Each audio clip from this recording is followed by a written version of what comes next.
If you want to be in shape, you have to go ahead and cut down the junk food and eliminate it from your diet. Too many people cut corners and don't get the results. If you want this, you need to follow my plan now. My name's Nick Tabor. I'm a personal trainer. I talk about this stuff because I lived through it. Listen, we all grown up with the things like Happy Meals. We've grown up with the things like, oh, let's get a donut. Kids get little donut holes, and if you live where I live in the city of Fall River, Massachusetts. There, you cannot go around a corner without seeing a Dunkin' Donuts. I think there's like in however big this city is, I think there's like 20 Dunkin' Donuts in this city. In New England, it's a pretty big deal. So, I mean, it's part of our culture, those little sweet treats, those bag of donuts, those things that happen. And when we are young, we get those things, and the past generations didn't know. Certainly, my parents were not aware of this. My mom was a nurse. She knew her stuff, but she did go, okay, you get a donut every once in a while. You don't know how far that goes down into your brain. The addiction to junk food and sweets and things bury themselves into you when we are little. I can very clearly remember when I figured out, if you've watched these videos or follow me on Instagram, I have an intense hatred for McDonald's. I have not eaten there in a very long time. But one of the things the McDonald's brothers and Ray Kroc figured out was that they rewarded children with little toys. They're not very, still to this day, not quite expensive, but often mass produced. With toys very early, so in their brain, they're like, oh, I've got rewarded, and therefore there's a high assurance that these kids will eat McDonald's in the given future. That is absolutely wrong.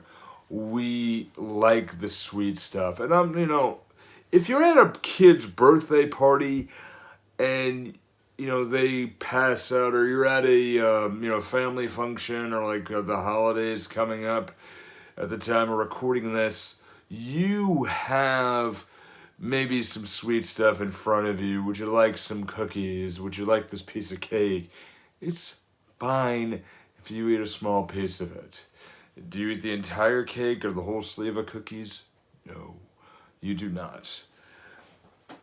There is addiction to junk food, and it is real. There's one point in time I was 305 pounds.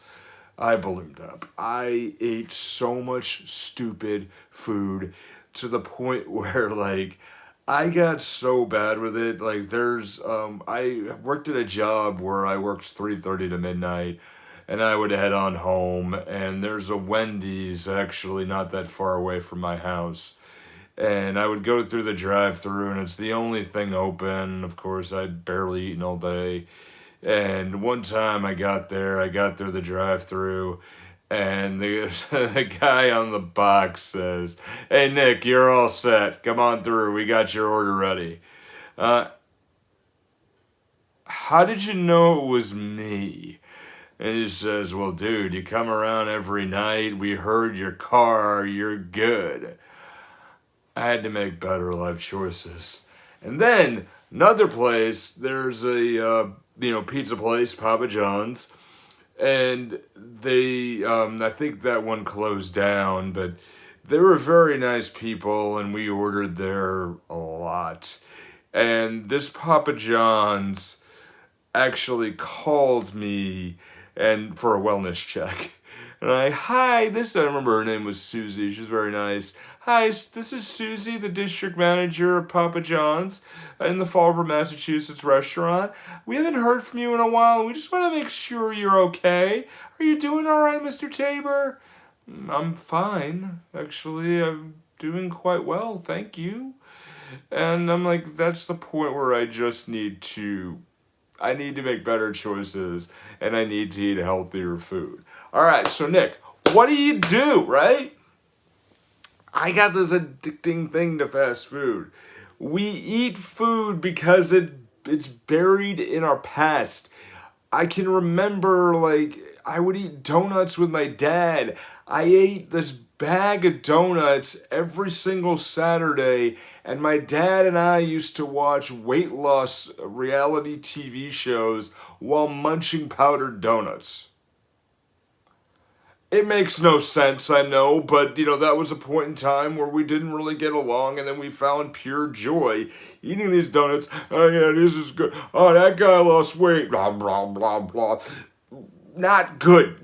Not good. Not good. I know this now, and I know you watching this, it probably seems so obvious of why did you eat those donuts? Don't do it. You don't need that crap, right? I realized that it was a part of me that I just needed to change, and it's okay, Nick. What do we do? How do we get rid of these donuts? What do I do? Do you need that donut? Do you? No. Okay. What do we do? Step number 1. Ask yourself, do you need it or do you want it?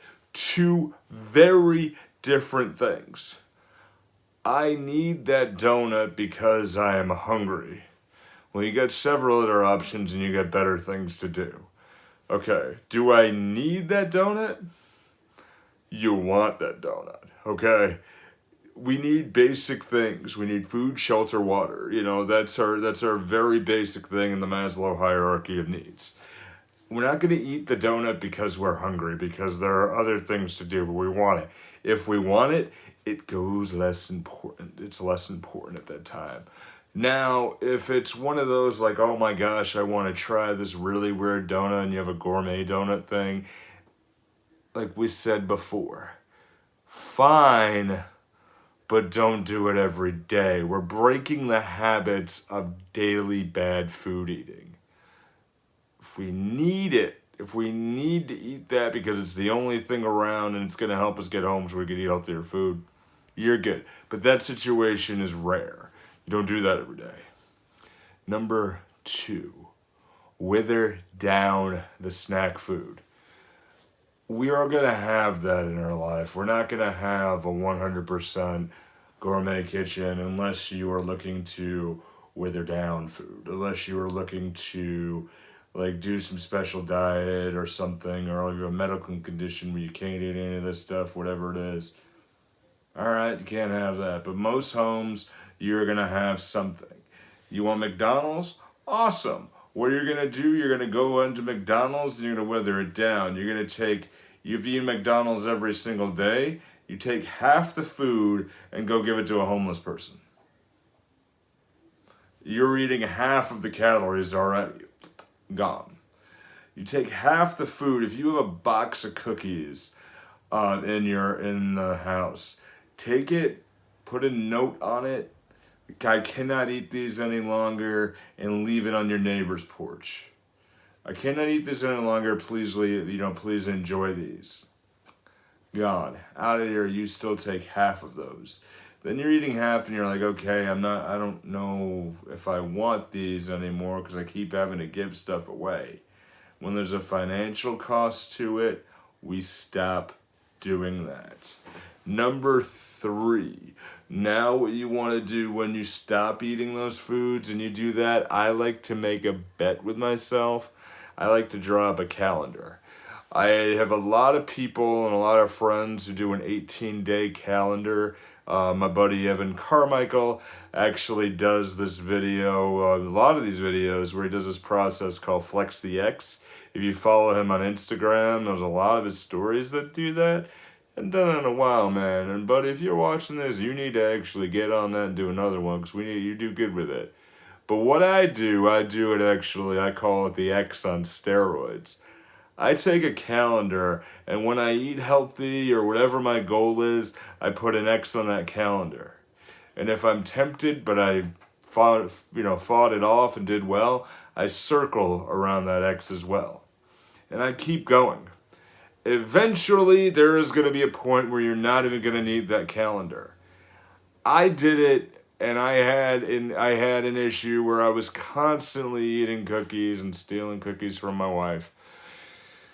I stopped eating it on my birthday in mid-July, just before my birthday rather, and then I kept going and I went all the way through mid-October, and I said to myself, I don't even want those anymore. I'm not even tempted to do any of that. What you need to do at that point, then you just stop. But what you do then is you have to rinse, repeat. You have these 3 steps. If you have an addiction to food, I am a firm believer that once we have addictive behaviors, we are always going to have them. Sometimes it just transfers, but you've got to get it to the better. So, what do you say? Do you need it? Do you want it? This can easily be transferred to things like, for example, let's go with a healthy option, the gym. Do you need to go to the gym or do you want to go to the gym? I need to go to the gym. Okay, great. Wither down snacks. Give some stuff away that you're not going to do. Maybe give away some of your bigger clothes so that way you're motivated to stay with it. And then calendar it so that way when you go to the gym every day, put an X on the days that you do it and then a circle on your rest days. And then keep going until you don't do it anymore. That's how I build the habit. This is something that you need to do. You don't want the donut anymore, do you? Or do you need the donut? All right. So, my friends, if you like what we had here, I have another video for you right here. I would like you to go ahead and take a look at that. Continue to climb, and I'll go ahead and see you there.